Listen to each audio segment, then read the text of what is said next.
अस्सलाम वालेकुम स्टूडेंट्स, क्या हाल है? खैरियत है? इंशाल्लाह आप सब खैरियत से होंगे।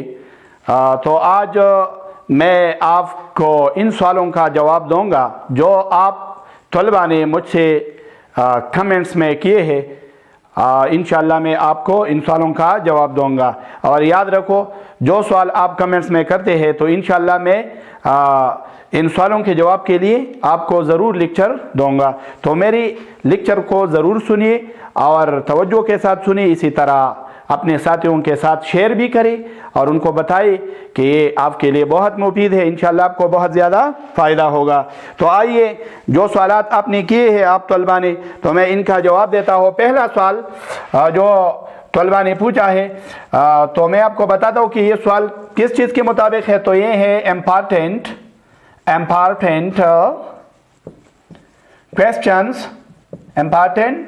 questions about canal rays and cathode rays।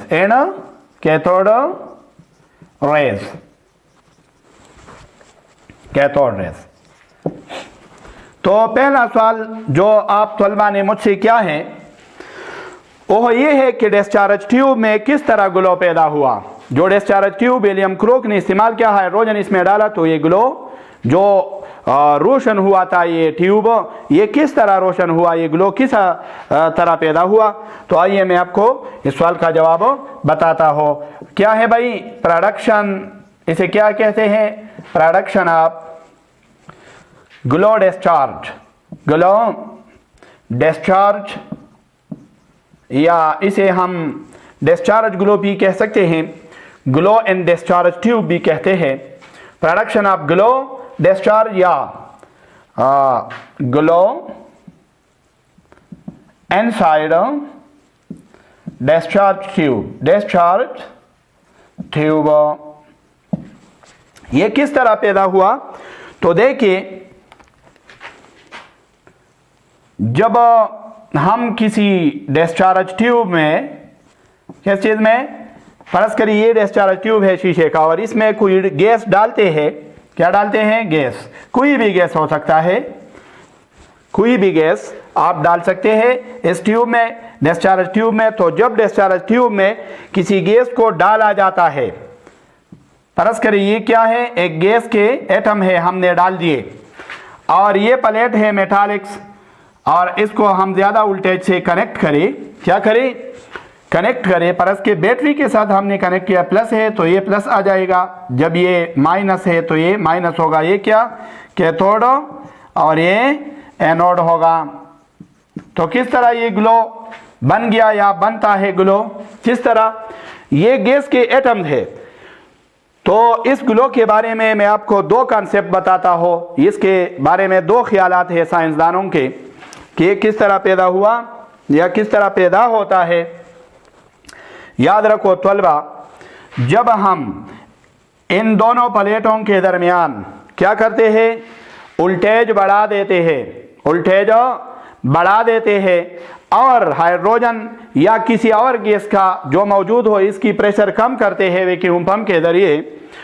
तो एक वक्त ऐसा आ जाता है कि जब ग्लो पैदा होता है। तो आइए, ये ग्लो किस तरह पैदा होता है? एक कंसेप्ट ये है भाई, देखो, ये कैथोड, जब हम कैथोड और एनोड के दरमियान वोल्टेज बढ़ा देते हैं, तो ये वोल्टेज एक ऐसे हद तक पहुंच जाता है जिसे हम स्ट्राइकिंग वोल्टेज कहते हैं या ब्रेक डाउन वोल्टेज भी कह सकते हैं। इस ब्रेक डाउन वोल्टेज पर या स्ट्राइकिंग वोल्टेज पर क्या होता है? इस एटमों से, जो इस गैस के एटम है, इनके बैरूनी मदार से इलेक्ट्रॉन निकलते हैं। क्या करते हैं भाई? इलेक्ट्रॉन निकलते हैं। तो ये जब निकलते हैं तो पॉजिटिव आयन बन जाते हैं एटमों से। क्या? Positive ions. और फिर ये दोबारा ये इलेक्ट्रॉन इन आयन्स के साथ चमट जाते हैं या इन आयन्स में दोबारा दाखिल हो जाते हैं। क्या? दोबारा। तो इस अमल को क्या कहते हैं? Self sustaining ionisation. Self sustaining ionisation. तो सेल्फ सस्टेनिंग आयोनाइजेशन क्या है? ये है कि जब ये प्लेटों का वोल्टेज क्या हम करते हैं, बढ़ा देते हैं, तो एक ऐसा वक्त आता है जब वोल्टेज इस हद तक पहुंच जाता है जिसे हम ब्रेकिंग वोल्टेज या स्ट्राइकिंग वोल्टेज कहते हैं। स्ट्राइकिंग वोल्टेज पर ये एटम जो है ये आयोनाइज हो जाते हैं, इनसे इलेक्ट्रॉन निकलते हैं क्योंकि ये प्लेट इन इलेक्ट्रॉनों को धक्का देता है और ये पॉजिटिव आयन बन जाते हैं। लेकिन फिर क्या होता है, ये इलेक्ट्रॉन दोबारा इन आयन में घुस जाते हैं या दाखिल हो जाते हैं, और जब ये इलेक्ट्रॉन इन आयन में अंदर जाते हैं या दाखिल हो जाते हैं तो ज़रूरी है इनसे क्या निकलता है, लाइट पैदा होता है। ये लाइट खारिज करते हैं, क्या? लाइट, रोशनी खारिज करते हैं। जब इलेक्ट्रॉन पॉजिटिव आयन में दाखिल होता है तो पॉजिटिव आयन इसको अट्रैक्ट करता है, इसलिए ये लाइट खारिज होता है और सारा ट्यूब क्या करता है, ग्लो करता है। याद रखो तलबा, इस ग्लो को, इस रोशनी को हम क्या कह सकते हैं, एटॉमिक स्पेक्ट्रम भी कहते हैं। क्या कहते हैं? Atomic spectrum. क्यों कहते हैं? क्योंकि ये एटमॉन से बना है और ये एटॉमिक स्पेक्ट्रम है, और इस लाइट का क्या होता है भाईजान, एक खास रंग होता है। ये भी याद रखो, जो ग्लो होता है ये खास रंग की होती है, खास रंग की होती है, और इसे एटॉमिक स्पेक्ट्रम भी कहते हैं इस ग्लो को हम। और ये गैस जो है, इस गैस को अब हम क्या कहेंगे, जो आयन में तब्दील हुआ और फिर आयन में इलेक्ट्रॉन आ गए, तो ये सेल्फ सस्टेनिंग आयोनाइजेशन का अमल है। लेकिन इस गैस को क्या कहेंगे, इसको हम कहेंगे प्लाज्मा। इट इज क्या है, ये है प्लाज्मा। जैसे हम कहते हैं प्लाज्मा, ये प्लाज्मा की एक किस्म बन गई जिसे हम कहते हैं ग्लो डिस्चार्ज। तो इस गैस को हम प्लाज्मा भी कहते हैं और इस प्लाज्मा को हम ग्लो डिस्चार्ज भी कहते हैं। तो एक कंसेप्ट ये है कि ग्लो इस तरह पैदा होता है। दूसरा कंसेप्ट इससे भी आसान है। दूसरे कंसेप्ट के मुताबिक क्या है, जो एटम यहां पर मौजूद है तो ऐसा होता है दूसरे कंसेप्ट के मुताबिक कि इसके थ्रू से इलेक्ट्रॉन आकर क्या, इलेक्ट्रॉन निकलते हैं। क्या निकलते हैं भाई, इलेक्ट्रॉन कैथोड से निकलते हैं, और ये इलेक्ट्रॉन एटमों के साथ क्या करते हैं, टकरा जाते हैं। क्या? टकरा जाते हैं। और ये इलेक्ट्रॉन जब एटमों के साथ टकरा जाते हैं तो आपको मालूम है बोहर का नजरिए के मुताबिक क्या है भाईजान, इलेक्ट्रॉन जो आते हैं और टकराते हैं इन एटमों को एनर्जी देते हैं, और जब ये एनर्जी लेते हैं ये एटम तो इनके निचले मदार से जो हम कहते हैं लोअर शेल, इन एटमों में लोअर शेल से, किस शेल से, लोअर शेल से इलेक्ट्रॉन क्या करते हैं, ऊपर की तरफ जंप लगाते हैं। तो एटम क्या होता है, एक्साइटेड।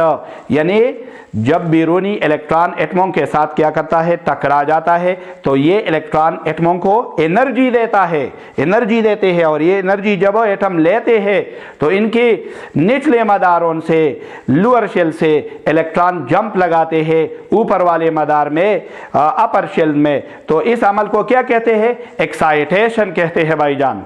जब जंपिंग होता है लोअर शेल से अपर शेल की तरफ तो इसे क्या कहते हैं, एक्साइटेशन। तो एनर्जी जज़ब हुआ, फिर क्या होता है, जब एनर्जी जज़ब होता है और एक्साइटेशन होता है एटमों में तो ये अनस्टेबल हो जाते हैं, स्टेबल नहीं, एनर्जी ज़्यादा इनकी बढ़ जाती है, तो फिर ये स्टेबल होने की कोशिश करते हैं। किस चीज़ की, स्टेबल होने की। तो जब ये एक्साइटेड एटम स्टेबल होने की कोशिश करते हैं तो इलेक्ट्रॉन फिर ऊपर वाले मदार से निचले मदार की तरफ आते हैं, और जो एनर्जी उन्होंने क्या किया, जज़ब किया था, इसको खारिज करते हैं। किस फॉर्म में, in the form of light. तो इसी तरह यहां पर क्या होता है, एक्साइटेशन। क्या, एक्साइटेशन। परस करें, यहां पर मैं आपको डायग्राम सा बनाता हूं। परस करें ये एटम है और ये इसका निचला क्या है, मदार है, और बाहर से क्या आ गया, इलेक्ट्रॉन कैथोड से निकला और यहाँ पर आ गया, तो ये इसके साथ टकरा गया, ये इलेक्ट्रॉन ऊपर चला जाएगा ऊपर वाले मदार में। तो ये क्या हुआ, एक्साइटेड। क्या हुआ, एक्साइटेड एटम। जब ये एक्साइटेड हुआ तो अब ये क्या करेगा भाई, डी एक्साइटेशन करेगा, यानी इलेक्ट्रॉन अपनी ही जगह पर आ जाना चाहेगा। ये इलेक्ट्रॉन जब ऊपर से नीचे की तरफ आएगा तो ये क्या है, डी एक्साइटेशन। क्या है, डी एक्साइटेशन। एक्साइटेशन है। डी एक्साइटेशन के वक्त क्या निकलेगा? लाइट। क्या? लाइट खारिज होगा। क्या भाई? लाइट। तो क्या हुआ, जब एटम में एक्साइटेशन होता है और फिर डी एक्साइटेशन होता है तो ये लाइट खारिज करता है और ग्लो पैदा होता है। याद रखो इस ग्लो की मुख्तलिफ रंगे होते हैं। तो ये एक सवाल था कि ग्लो किस तरह पैदा हुआ, इसका जवाब मैंने दिया है 2 तरीकों से, आप जानते हैं। तो अब आते हैं दूसरे सवाल की तरफ कि ये ग्लो जो है इसका कलर डिपेंड करता है। Colour of the glow, colour of the glow depend upon the nature of gas used, nature of gas used. color of glow depend on nature का मकसद क्या है? टाइप ऑफ गैस, ये गैस की नौइयत या किस्म पर इन्हिसार करता है। तो ये बिल्कुल ठीक है। आप जानते हैं कि हर एक एलिमेंट दूसरी से क्या है? मुख्तलिफ है, और इसकी साइज भी दूसरे अनासिर से क्या है? मुख्तलिफ है। इसी तरह शिलों की तादाद भी क्या है? दूसरे अनासिर से मुख्तलिफ होती है। यानी एक आंसर की शिलों की तादाद, साइज या शिल्स की साइज ये वगैरह आप जानते हैं कि एक दूसरे से मुख्तलिफ होते हैं। और ये भी आप जानते हैं कि हर एक एलिमेंट की अट्रैक्टिव पावर पर इलेक्ट्रॉन जो है वो भी मुख्तलिफ होता है। तो जब ये होता है कि हम एक गैस इस्तेमाल करते हैं डिस्चार्ज ट्यूब के अंदर, या एक एलिमेंट को डिस्चार्ज ट्यूब के अंदर डालते हैं और फिर क्या होता है, इसको हम वोल्टेज देते हैं, इससे करंट पास करते हैं। तो याद रखो जो एक्साइटेशन इसमें होता है, क्या एक्साइटेशन इस गैस में, तो एक गैस में एक जैसा एक्साइटेशन होगा। यानी मकसद ये है कि एक शेल से इलेक्ट्रॉन ऊपर जाएगा दूसरी शेल में या तीसरी शेल में, लेकिन इसकी एक्साइटेशन जो है ये मुख्तलिफ होगी। किस चीज़ से?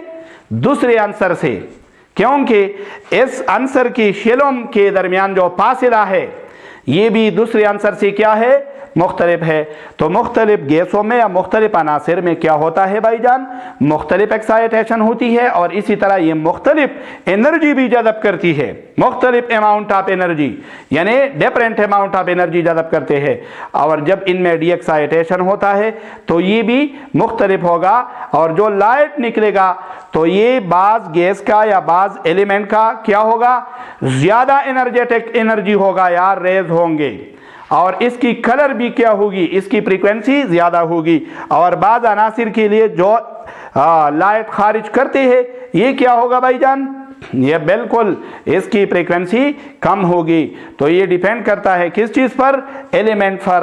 बाज़ एलिमेंट्स में एक जैसा एक्साइटेशन डी एक्साइटेशन होता है और बाज़ में इससे मुख्तलिफ होता है। तो इसलिए मुख्तलिफ कलर्स आते हैं, बाज़ का कलर एक जैसा होता है, बाज़ का मुख्तलिफ होता है। तो आइए मैं आपको बताता हूँ कलर्स। फॉर एग्जांपल हीलियम अगर हम ले लें, क्या ले लें? हेलियम। बस ये एलिमेंट लिखो, क्या है? एलिमेंट डिस्चार्ज ट्यूब में, और इसकी जो ग्लो कलर है, ग्लो कलर, और इस ग्लो को मैंने बताया कि आप ये भी कह सकते हैं कि एटॉमिक स्पेक्ट्रम है। तो फर्ज करें हमारे पास क्या है, मिसाल के तौर पर हीलियम है। क्या है? हीलियम। तो हीलियम किस रंग का ग्लो करता है? तो आसान है भाईजान, पिंक। जैसे हम गुलाबी रंग कहते हैं, गुलाबी, तकरीबन गुलाबी है, पिंक कलर देता है। इसी तरह अगर हाइड्रोजन गैस है, हाइड्रोजन गैस डाल दे तो इसकी जो कलर होती है, ग्लो होती है, याद रखो ये ब्लू होती है, नीली। जैसे हम क्या कहते हैं? ब्लू, नीला। इसी तरह अगर हम निआन डाली, निआन गैस, तो इसकी क्या होगी? रेड, ऑरेंज रेड जिसे कहते हैं, रेड कलर देता है। तो ये मुख्तलिफ अनासिर ये मुख्तलिफ रंग देंगे, मुख्तलिफ रंग की ग्लो पैदा करेंगे। मैंने आपको बताया है कि हेलियम या हाइड्रोजन और निआन मुख्तलिफ गैसें हैं, और इनमें एक्साइटेशन भी मुख्तलिफ, इनकी साइज भी मुख्तलिफ, इनकी शेलों में फासिला भी मुख्तलिफ, तो इसलिए ये मुख्तलिफ रंग देंगी, मुख्तलिफ एक्साइटेशन और डी एक्साइटेशन होगा भाईजान। इसी तरह इसका सवाल का जवाब भी आपको इंशाल्लाह क्लियर हो गया है। अब हम आते हैं इस सवाल की तरफ कि प्रोटॉन को नाम किसने दिया था। प्रोटॉन को नाम किसने दिया था? नेम ऑफ प्रोटॉन्स, प्रोटॉन को नाम किसने दिया था? याद रखो भाईजान, the name proton was given to the canal rays by Rutherford. By canal rays were named by Rutherford. और मैं आपको बताता चलो कि प्रोटॉन किस जुबान का लफ्ज़ है, तो याद रखो प्रोटॉन एज ग्रीक वर्ड या एज डिराइव्ड, ये अखज़ किया गया है from Greek word, Greek word से, यूनानी लफ्ज़ से प्रोटोस, जिसका माना है first position, which mean first position, which means first position, first जिसका माना है पहला पोजीशन। तो ये माना भी आपको मैंने बताया है। अब एक सवाल ये भी है कि कैनाल रेस किस तरह पैदा होते हैं। Cause of production of canal rays, canal rays किस तरह पैदा होते हैं, तो याद रखो by ionisation of gas inside discharge tube, discharge tube. Canal rays discharge tube के अंदर जो गैस होता है इसके आयोनाइजेशन से पैदा होते हैं, और असल में ये इसी तरह पैदा होते हैं। फर्ज करें ये क्या है, डिस्चार्ज ट्यूब है, क्या है, डिस्चार्ज ट्यूब, और डिस्चार्ज ट्यूब के अंदर हमने ये कैथोड रखा और ये क्या है, एनोड है, और ये एक गैस है, फर्ज करें हाइड्रोजन गैस है या और गैस है। तो याद रखो ये नेगेटिव प्लेट क्या करेगा, ये इसके इलेक्ट्रॉन को, इन एटमों के इलेक्ट्रॉन को दिखा देगा, तो इलेक्ट्रॉन इससे से क्या हो जाएंगे, निकल जाएंगे, और ये इलेक्ट्रॉन जो निकले हैं, ये इलेक्ट्रॉन ये इस तरफ आएंगे, किस तरफ, ये एनोड की तरफ जाएंगे, किस तरफ, एनोड। लेकिन आपको मालूम है कि इलेक्ट्रॉन जब निकल जाते हैं एटम से तो इस पर पॉजिटिव चार्ज आ जाता है, तो ये असल में क्या है, पॉजिटिव चार्ज बन गई, पॉजिटिव आयन बन गई, जिसको हम क्या कहते हैं, कैटायन। ये कैटायन बन गए हैं गैस से, तो ये कैटायन असल में कैनाल रेस है। याद रखो क्या, कैटायन पॉजिटिव आयन असल में क्या है, कैनाल रेस है। और ये कैनाल रेस किस तरफ आते हैं, कैथोड की तरफ जाते हैं। याद रखो ये क्या है, कैटायन, या कैटायंस को हम क्या कहते हैं भाईजान, कैनाल रेज। तो देखो कि किस तरह पैदा हुई है ये कैटायन, आपने देखा कैटायन किस तरह पैदा हुआ, कैनाल रे, जैसे हम कैनाल रे भी कहते हैं, ये आयोनाइजेशन से पैदा हुआ। कैनाल रेस क्या है, पॉजिटिव रेस है, कैटायन है, जो गैस के आयोनाइजेशन से क्या होते हैं, पैदा होते हैं। आपने खुद देखा भाई। तो एक सवाल ये भी है कि हम हाइड्रोजन गैस क्यों यहाँ पर इस्तेमाल कर दिया, विलियम क्रोक ने हाइड्रोजन क्यों इस्तेमाल किया। तो याद रखो हाइड्रोजन सबसे लाइटेस्ट गैस है, हल्का तरीन गैस है, और इसकी केमियत भी क्या है, बहुत कम है, यानी इसकी डेंसिटी बहुत कम है, और ये मानो इलेक्ट्रॉनिक है, मानो इलेक्ट्रॉनिक सिंपलेस्ट गैस है भाई, इसमें एक इलेक्ट्रॉन है, इसलिए उसने ये इस्तेमाल किया था। तो इस सवालों का जवाब आपने देखा।